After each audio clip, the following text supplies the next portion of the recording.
When I think about this topic, turning a negative into a positive, it took me back to when I first was incarcerated and I went into the system. I went to 23 and 1. For the first 23 days of being in the Department of Corrections, I was shipped all the way up into the mountains into Red Onion State Prison, 23 and 1. That equivalates 1 hour out the cell and 23 hours in. I slept a lot. I was angry at the world. I was frustrated. I felt like everybody had left me for dead. And I couldn't really see that I was in the midst of depression. I didn't know anything about that then. So I wound up developing a coping mechanism of reading.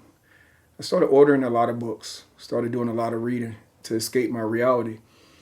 What happened was I was reading a lot of fiction, and I started to blend in fiction with facts and facts with fiction. We have to understand that even a lie is based on the truth. So to get that out of my vocabulary and eradicate fiction from out of my mind, I started reading and researching more about me as a person, knowing thyself, knowledge of self. I started wanting to know more about people, not just my people, but all people. I started to read more about how the planets and everything evolved into one state of perfection.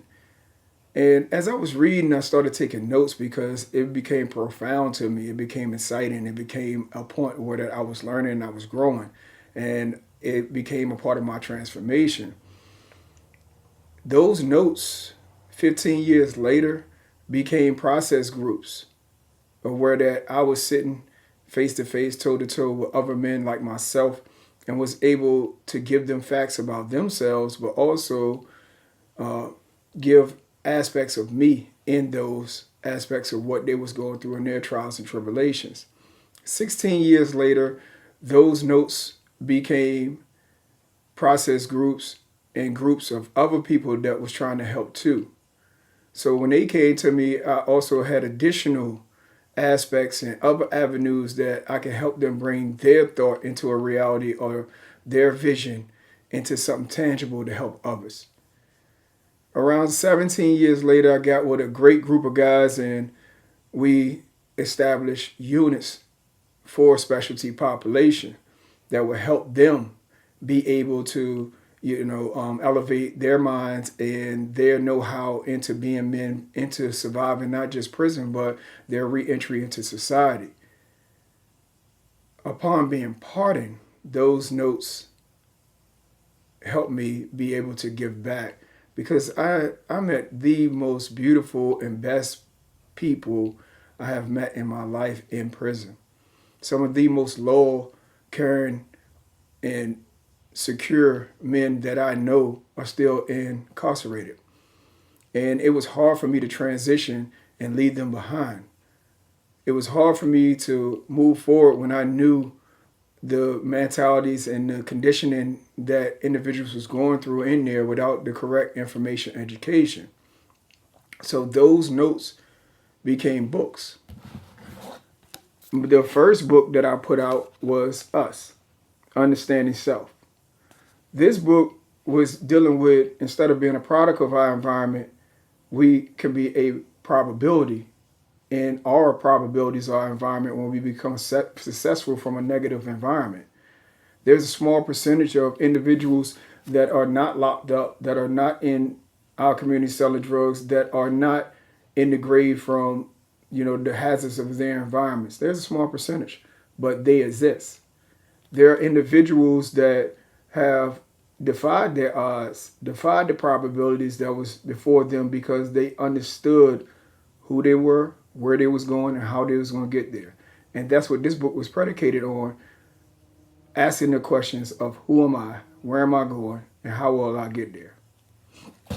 The second book, Africa, Asia, and America, dealt with the populating of the planet. That was something that was really intriguing to me on how we populated this planet and how the people that populated the planet evolved into their own theology, evolved into their own ways of telling the cosmos or educating their people from roots up. And that's what this book was about. The Sun, Moon, and Stars. This was a 5-volume book set that I published. And what this deals with is each volume takes you step by step into where we're at now as a people. Volume 1 dealt with cosmetology.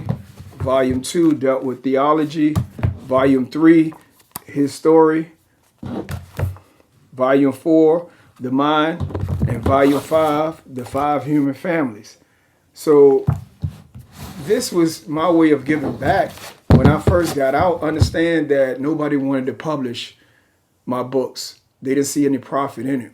So I went through self-publishing through Amazon, and I published these books myself.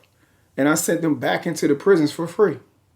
I sent them back to people to help them be able to be more advanced than I was in their situation. And that's what I mean by we could turn our negatives. I was at a negative situation and at a negative point in my life where that I didn't want to give up, but I was angry. I was frustrated. And I didn't know how to take the steps forward.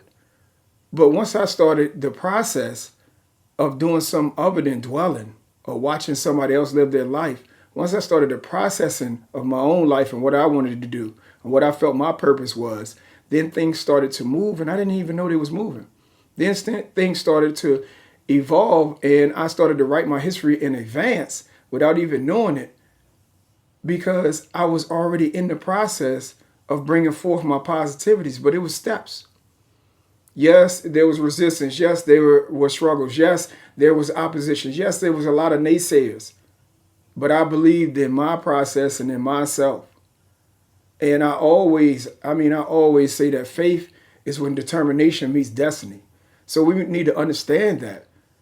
Nobody's going to believe in you more than you. Nobody's going to do for you more than you do for yourself.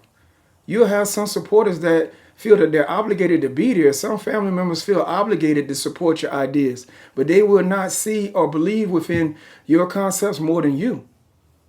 They will not put in the time and the effort to bring forth your happiness, your love, your peace more than you.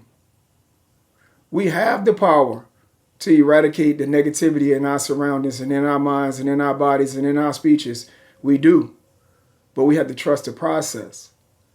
Every day that I wake up, I have the same routine because I trust the process. Even when my visions are filled with doubt by people that surround me, I still trust in the process because I know that anything is possible and I know that I have the power to change my negatives into positives. We have to tell ourselves our own truth. We have to embed the truth that we feed to ourselves because others will feed us their truth and it may not be for us. It may not be of us and it may not add growth to us. Understand that changing a negative into a positive is a process. Life is a process.